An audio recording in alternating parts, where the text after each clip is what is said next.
Bienvenidos a una nueva cápsula de Matemáticas de Graduate. En esta cápsula vamos a ver factores claves de una muestra. Soy la profe Ali Cárdenas y los voy a acompañar en esta sesión. ¿Qué aprenderemos en esta cápsula? Primero vamos a conocer el concepto de población y muestra, vamos a conocer los diferentes métodos de muestreos que se utilizan en diferentes métodos estadísticos. Vamos a identificar el tamaño y representatividad de una muestra. Vamos a analizar la validez de una muestra a partir del reconocimiento del método de muestreo, el tamaño y la representatividad de la muestra. Y finalmente vamos a caracterizar a una población a partir de los datos de una muestra tomada. Comencemos. La población y la muestra. La población es el conjunto total de individuos que tienen propiedades en común. Por ejemplo, las personas que viven en un país, que viven en una región, todas las personas que están en un colegio, o todas las personas que les gusta una determinada, tienen un determinado interés. Bien, esa es la población, el conjunto total de individuos que tienen características en común. Y la muestra representa una parte de la población, ¿sí? Solamente una parte. Y que a partir de esa muestra se pueden obtener ciertas conclusiones en relación a toda la población. Entonces, de esa muestra, que es una parte de la población, yo puedo obtener conclusiones que representan a toda la población. Y hemos alcanzado nuestro primer objetivo. Vamos ahora por el segundo. Vamos a ver los métodos de muestreo. La muestra de un estudio o encuesta se selecciona utilizando un método de muestreo. ¿Sí? Esta muestra no se elige sin pensar, digamos, sino que se elige a través de ciertos métodos. Vamos a ver el primer método de muestreo, el muestreo probabilístico. En este tipo de muestreo, la muestra se escoge al azar, es decir, todos los individuos de una población tienen la misma probabilidad de ser elegidos para ser parte de esta muestra. Bien, y solo estas muestras que son al azar son las que nos permiten o nos aseguran representatividad de la muestra elegida. Veamos un ejemplo. El gobierno de Chile realiza una encuesta para conocer la evaluación de los chilenos sobre la gestión actual de la presidenta. ¿Cuál de las siguientes muestras correspondería a un muestreo probabilístico? Muestra 1. Se encuesta aleatoriamente a personas de diferentes regiones del país independiente de su postura política. Muestra 2. Se encuesta solamente a personas inscritas en algún partido de la nueva mayoría. Bien, ¿cuál de estas dos opciones sería una muestra probabilística? ¿Sí? En base a lo que se dijo anteriormente. En este caso sería la muestra 1, porque aquí se encuesta aleatoriamente a todas las personas de la población, que en este caso sería Chile, porque quieren conocer la evaluación de los chilenos, por lo tanto la población total sería los chilenos. ¿Sí? Y al elegir aleatoriamente personas de diferentes regiones, se está usando un método probabilístico. En la muestra 2, no, porque se elige solamente a personas de un sector en particular, que son los del partido de la nueva mayoría. Método B es el muestreo no probabilístico. Bien, aquí la muestra no se escoge al azar, sino que se escoge según ciertos criterios definidos por el investigador, procurando que la muestra sea lo más representativa posible.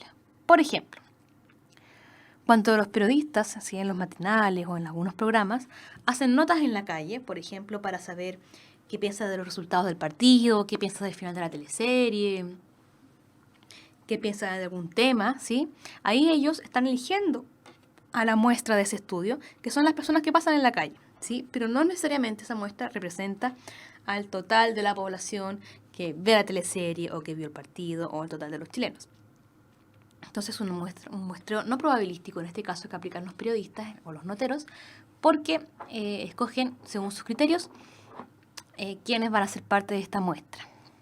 Y un ejemplo B es, por ejemplo, en una pastelería se creó un nuevo tipo de pastel y se necesita hacer una encuesta para verificar si este nuevo producto será del gusto de los clientes. La dueña de la pastelería les da de probar este nuevo pastel a los clientes que entran a la tienda durante la tarde y les realiza la encuesta.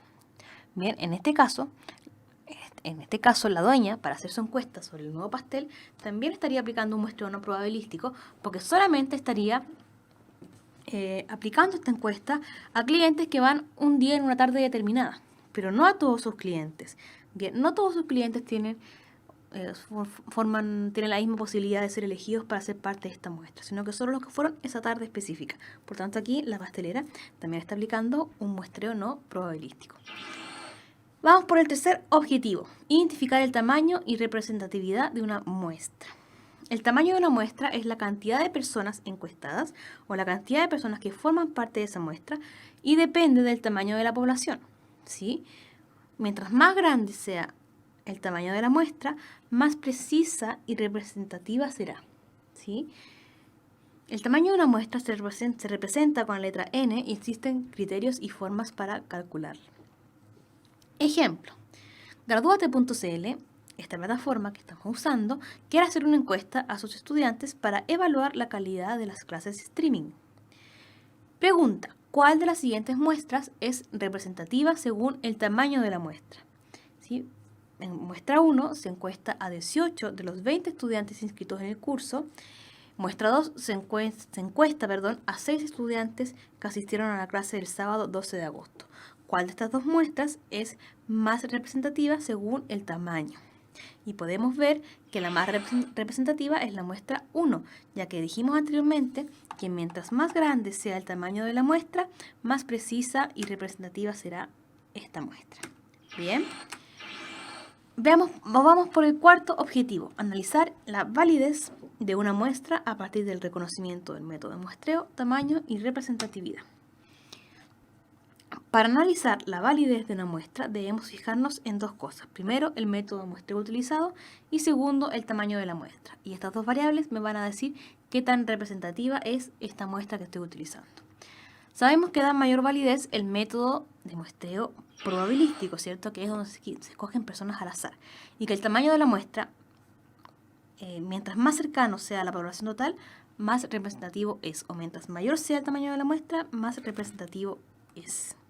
Ejemplo, Gradúate.cl quiere hacer una encuesta para conocer el acceso a Internet que tienen los diferentes adultos del país que no han terminado el colegio.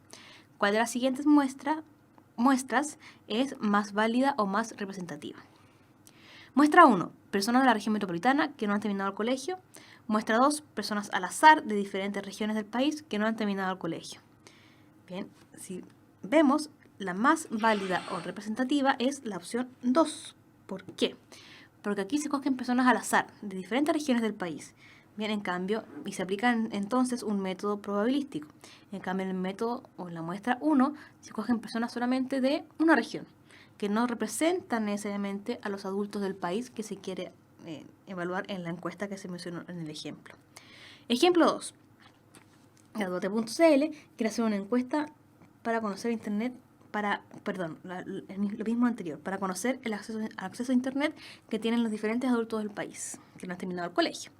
¿Cuál de las siguientes muestras es válida sabiendo que en Chile hay 5 millones de adultos que no han terminado el colegio?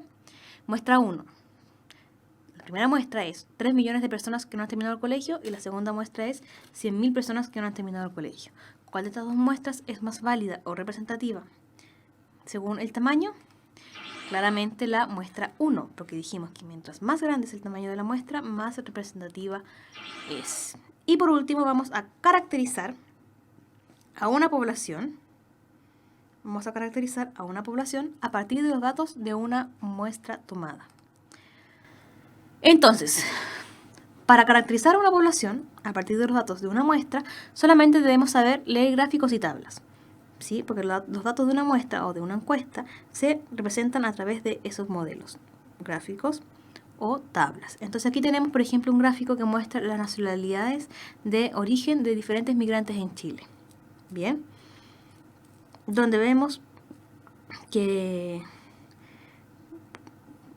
Perú, que está aquí en azul, son en el fondo los migrantes, en su mayoría, mejor dicho, son de ese país, de Perú. Por lo tanto, de este gráfico podemos caracterizar a la población migrante diciendo que la mayor cantidad de migrantes en Chile viene de Perú.